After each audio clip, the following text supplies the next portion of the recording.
नमस्कार, ये आकाशवाणी शिमला है। अब आप राजकुमारी चंदेल से कोविड-19 पर विशेष समाचार सुनिए। कोविड मरीजों की संख्या फिर से बढ़ रही है, इसलिए श्रोताओं से अपील है कि कोई भी कोताही न बरतें, सुरक्षित रहें और 3 आसान उपायों का पालन करें। मास्क पहनें, 2 गज दूरी है जरूरी, सुरक्षित दूरी बनाए रखें, हाथ और मुंह साफ रखें। प्रधानमंत्री नरेंद्र मोदी ने कल देश में कोविड महामारी से निपटने के लिए जरूरी मानव संसाधनों की आवश्यकता की समीक्षा की। बैठक के दौरान कई महत्वपूर्ण निर्णय लिए गए। इससे कोविड मरीजों के उपचार के लिए जरूरी चिकित्सा कर्मियों की उपलब्धता में महत्वपूर्ण वृद्धि होगी। स्वास्थ्य मंत्री राजीव सहजल ने कोरोना संक्रमण की रोकथाम के लिए सभी प्रशासनिक अधिकारियों, चिकित्सकों, पैरामेडिकल कर्मियों से वर्तमान चुनौतीपूर्ण समय में सजगता व संवेदनशीलता के साथ कार्य करने का आग्रह किया है। सोलन में कल कोविड संक्रमण से बचाव को लेकर आयोजित समीक्षा बैठक में स्वास्थ्य मंत्री ने कहा कि कोविड संक्रमण के कारण स्वास्थ्य विभाग के कर्मियों के लिए चुनौतियां दिन प्रतिदिन बढ़ती जा रही हैं। उन्होंने कहा कि दवा के साथ साथ संवेदनशील व्यवहार रोगी की मानसिकता में सकारात्मक बदलाव लाने में कारगर है। सहजल ने कहा कि ये सुनिश्चित बनाया जा रहा है कि रोगियों को समय पर दवा मिले और चिकित्सक होम आइसोलेशन में रह रहे रोगियों से नियमित संवाद करें। उन्होंने आश्वस्त किया कि मौजूदा समय में प्रदेश में लगभग 600 वेंटिलेटर उपलब्ध हैं और पर्याप्त मात्रा में ऑक्सीजन की आपूर्ति सुचारू बनाए रखने के लिए जिला स्तर पर आवश्यक आदेश जारी किए गए हैं।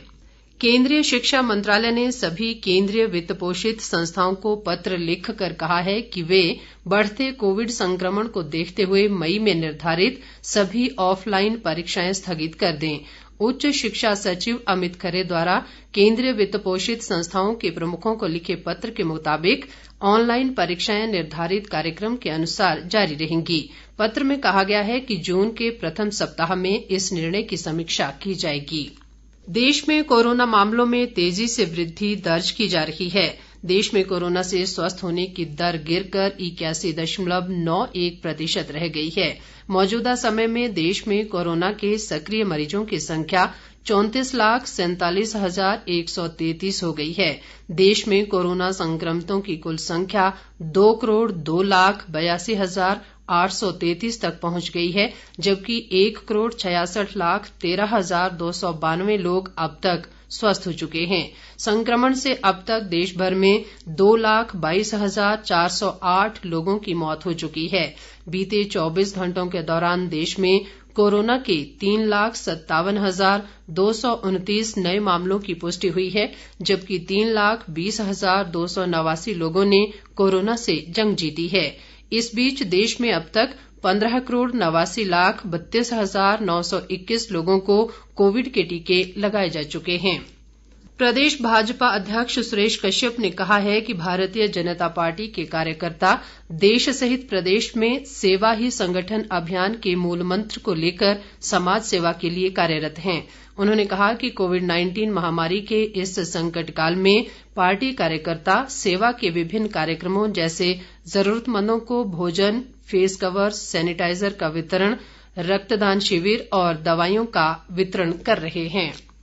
भारतीय उद्योग परिसंघ ने उद्योगों से अगले 2 सप्ताह के लिए कार्यस्थलों पर कर्मचारियों की आवश्यक उपस्थिति वाली गैर जरूरी आर्थिक गतिविधियां कम करने को कहा है।